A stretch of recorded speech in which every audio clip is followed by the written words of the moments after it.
Hi అండి, సంధ్యాస్ కిచెన్కి స్వాగతం. ఈరోజు రెసిపీ వచ్చేసి మనము కుంకుమ పువ్వుతో టీ చేసుకుందామండి. అదే సాఫ్రాన్ టీ. ముందుగా దీనికి ఒక గిన్నె తీసుకుందాము. గిన్నె తీసుకొని ఇందులో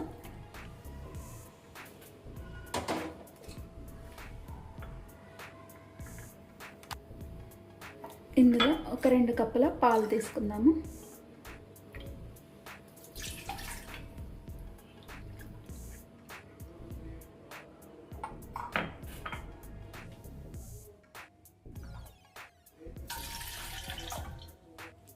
ఇప్పుడు 2 కప్పుల పాలు తీసుకున్నాం కదా, ఇలా 1/2 స్పూన్ వరకు కుంకుమ పువ్వు వేసుకుందాము.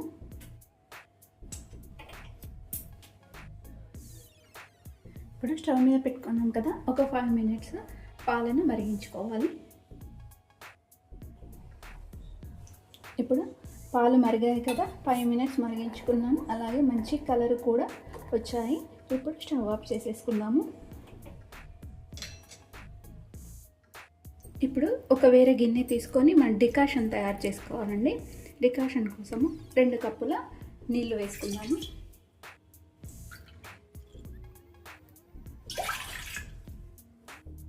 ఇప్పుడు ఇందులో 2 టీ స్పూన్ల వరకు చక్కెర వేసుకుందాము.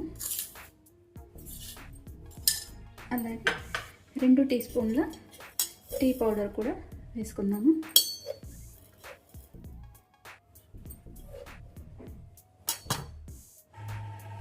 ఇప్పుడు ఇందులో ఒక 2 లవంగాలు ఇలా దంచి వేసుకుంటున్నాను.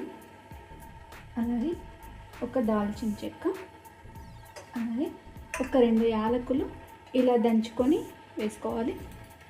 ఇదంతా కూడా ఒక 2-3 మినిట్స్ మనం మరిగించుకోవాలి. ఈ వేసుకున్న మసాలా ఫ్లేవర్ అంతా కూడా ఇందులో కలవాలి. ఒక 2 నిమిషాలు మరిగించుకున్నాము.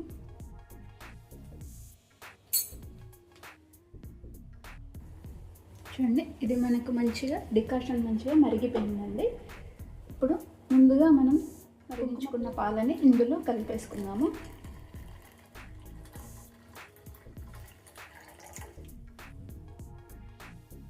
ఇప్పుడు ఈ టీని ఒక 3-4 నిమిషాలు మనము మరిగించుకుందాము.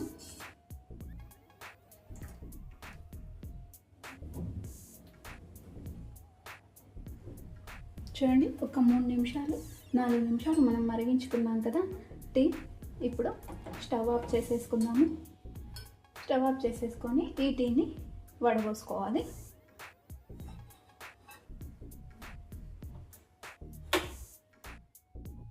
ఇప్పుడు ఈ టీని మనం కప్పులలో వేసుకోవాలి. ఇంతే అండి, మన సాఫ్రాన్ టీ రెడీ అయిపోయింది. ఇది కోల్కతా స్పెషాలిటీ అండి. చాలా కాస్ట్లీగా ఉంటుంది, కానీ చాలా బాగుంటుంది.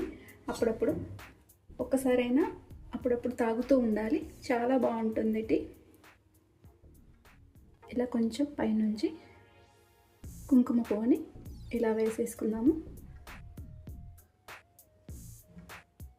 హెల్త్కి కూడా చాలా మంచిదండి కుంకుమ పువ్వు. ఇంతే, సింపుల్ సాఫ్రాన్ టీ రెడీ అయిపోయింది. మీరు కూడా ఒకసారి తప్పకుండా ట్రై చేయండి. అలాగే లైక్ చేయండి, షేర్ చేయండి, నా ఛానల్ని సబ్స్క్రైబ్ చేయండి. Thanks for watching.